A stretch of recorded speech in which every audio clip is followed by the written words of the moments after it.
Are you tired of wondering if they only see you as a friend? In the next few minutes, you'll discover exactly how to identify when someone has put you in the dreaded friend zone and, more importantly, what to do about it.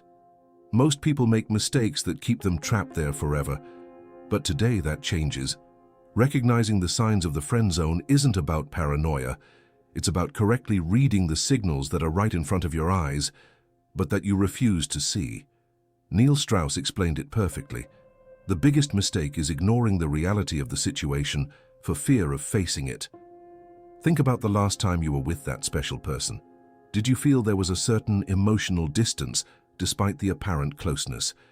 You were probably experiencing the first revealing sign of the friend zone: energy inconsistency. Body language never lies, even though words do. You can tell when someone sees you romantically because their body reacts unconsciously. Pupils dilate, they maintain more eye contact, they find excuses for casual physical contact. But when they only see you as a friend, their body maintains distance without them noticing. The next time you're with that person, try this little experiment. Move slightly closer during the conversation. If they unconsciously back away to maintain distance, they're establishing a physical barrier that reflects the emotional barrier of the friend zone. Repeat this phrase to yourself: I deserve clarity in my relationships, and I have the courage to see the truth, even when it hurts. Because only when you accept what's really happening can you make decisions that benefit you. And if you're watching this video, you've already taken the first step toward that clarity. If you're finding this information helpful, make sure to like this video and turn on the notification bell. That's the only way YouTube will know this content is valuable and can show it to more people like you who are looking for answers. And that brings us to our next point, because there's something even more revealing than physical distance, and that's how they manage their time with you. Time is the most valuable resource we have, and how they distribute it says a lot about their true intentions. When someone only sees you as a friend, there's a very specific pattern: selective availability. Neil Strauss describes it as the asymmetry of priorities. They always seem to have time for you, but on their terms and under their conditions. Have you experienced that they're always available for group plans, but constantly cancel or postpone when it comes to seeing you alone? Or perhaps you notice they only contact you when they need something: advice, emotional support, help with something practical. This is a clear sign that they value what you bring as a friend, but they're not emotionally investing in you as a potential partner. People invest quality time in those they see as potential partners. If every time you try to create an intimate moment, the perfect excuse appears, but magically they have time when they need your shoulder to cry on, you're deep in the friend zone. A revealing exercise: next time, instead of always being available, wait between 30 minutes and a few hours before responding to their messages. Observe how they react. Those who see you romantically will notice your absence and mention it. Those who only see you as a friend won't even perceive it as a significant change. Most people fall into the error of believing that always being available demonstrates interest and dedication, when in reality it communicates that you don't have other priorities or people in your life. As Neil said, mystery creates attraction. Excessive availability destroys it. It's not about playing games, but about establishing a healthy balance where both demonstrate equal interest. Think about this. How many times have you completely reorganized your schedule just to be able to see them for a few minutes? And how many times have they done the same for you? This disproportion is a clear sign of imbalance in the relationship. People who see you as a potential partner will make space for you in their life, not just give you the leftover spaces. But there's something even more revealing than time management, and that's how they present you in their social circle. This third point is perhaps the most painful to recognize, but also one of the most unequivocal. When someone only sees you as a friend, the way they introduce you into their social world follows a specific pattern that Neil Strauss called preventive labeling. This happens when they constantly present you as "my friend," or even reinforce this label with adjectives like "my great friend" or "my best friend." It's not that they're being nice, it's a subconscious way of establishing clear boundaries so that no one, including you, misinterprets the nature of your relationship.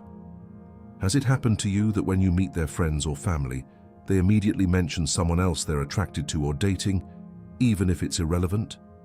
This behavior is no coincidence. It's a way to indirectly communicate to you that they see you exclusively in platonic terms.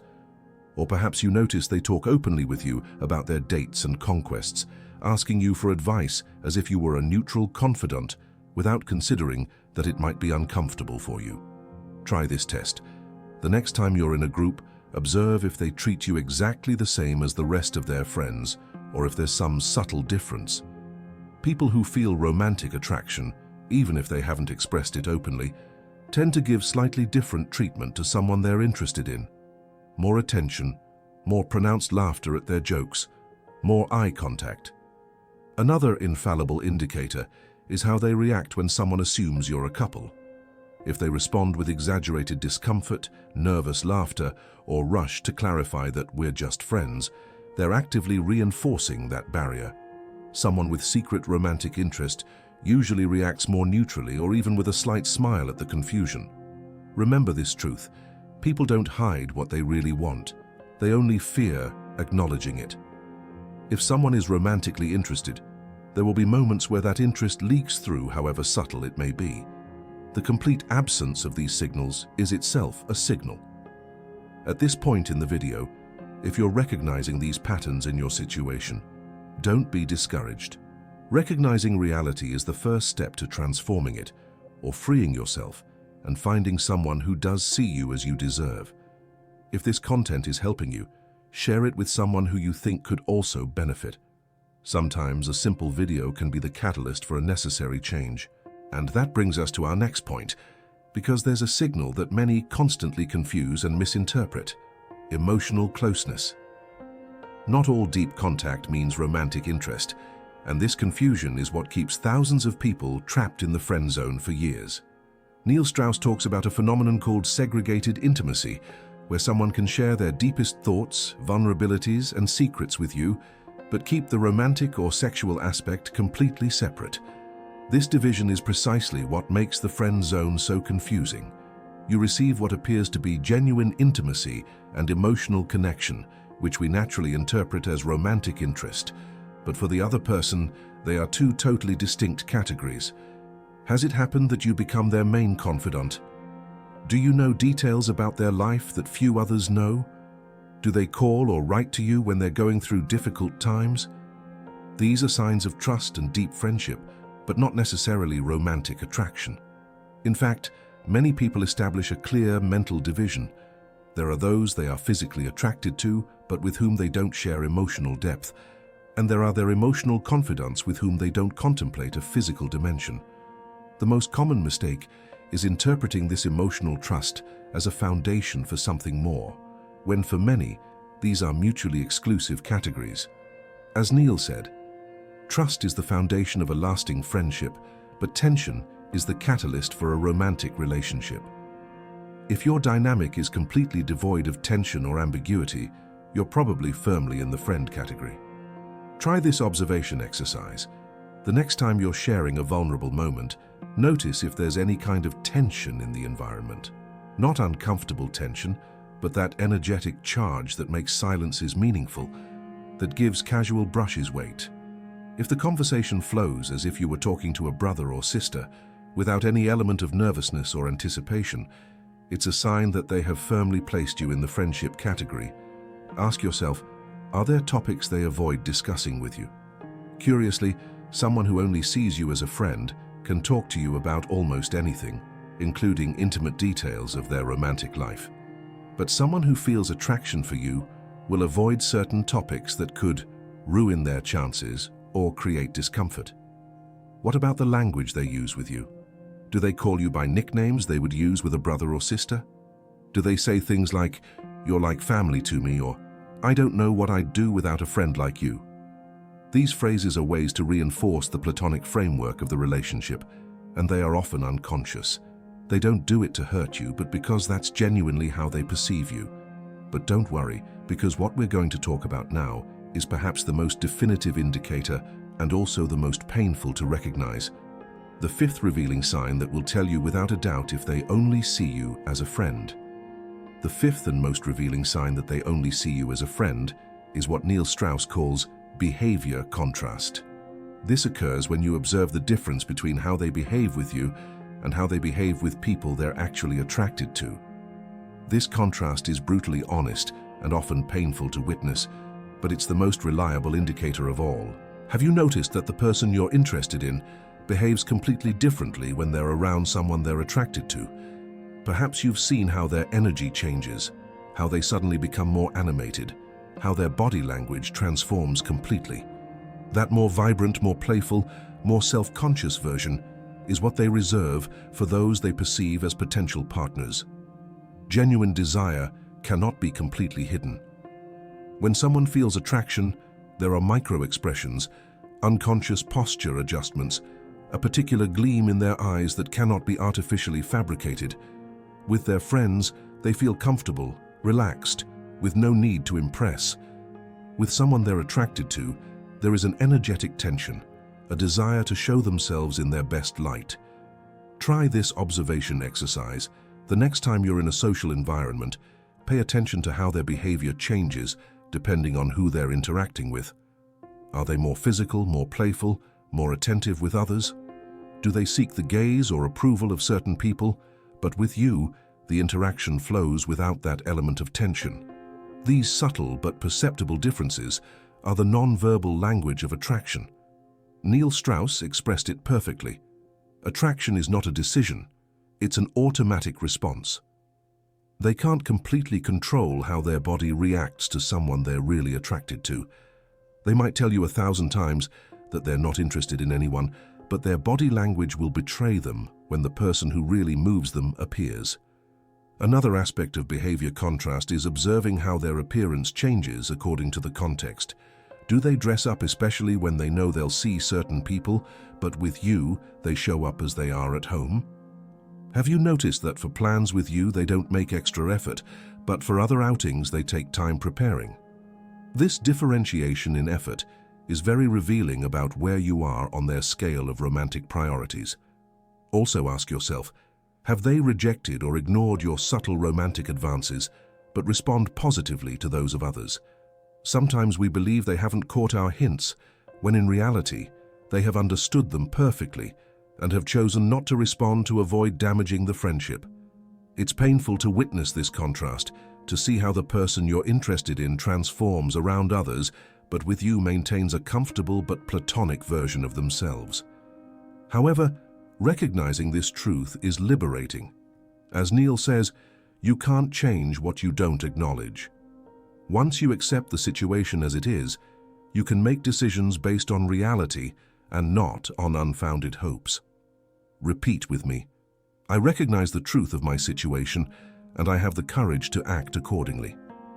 Because the truth is that keeping yourself in a dynamic where you hope they will magically develop romantic feelings for you is the most direct path to resentment and frustration. If you've made it this far and have identified several of these signs in your current situation, you're probably firmly in the friend zone. But before concluding, I want to share with you some practical knowledge about what to do with this information, because recognizing the problem is only the first step. If you've confirmed that they indeed only see you as a friend, you essentially have 3 options. Accept the friendship for what it is, and completely abandon romantic expectations. Establish distance to heal and recalibrate the dynamic, or openly communicate your feelings, not with the expectation of changing theirs, but to gain clarity and close that chapter. The worst strategy is trying to earn their romantic interest by being the perfect friend, always being available, and hoping that someday they'll open their eyes. Neil Strauss explains it clearly. You can't negotiate attraction. Attraction is not a rational decision that you can influence with logical arguments or with years of faithful service as a friend. Genuine friendship is a valuable gift, but only if you can accept it without hidden expectations. If you discover that you can't enjoy the friendship without wanting more, the healthiest option is usually to create distance, not as an ultimatum or punishment, but as an act of self-love. Remember that your time and emotional energy are limited resources.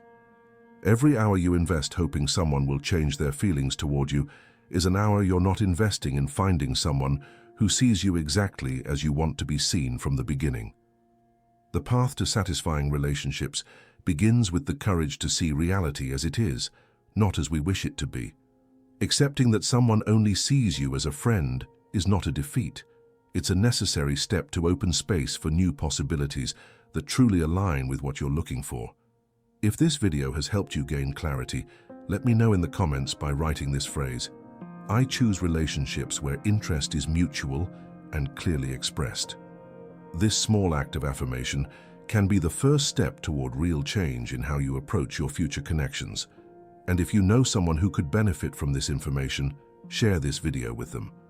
Sometimes, the external perspective is exactly what we need to clearly see situations in which we are emotionally involved. Remember to subscribe and activate notifications to receive more content on relationship psychology and personal development.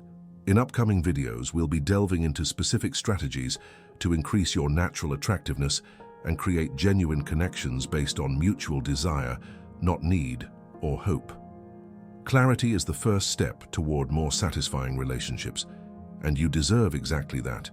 Relationships where you don't have to wonder where you stand, where interest is clear, reciprocal, and expressed without ambiguity. That kind of connection is out there waiting for you, but the first step is to free up space in your life and in your heart by recognizing and accepting the truth about your current situations.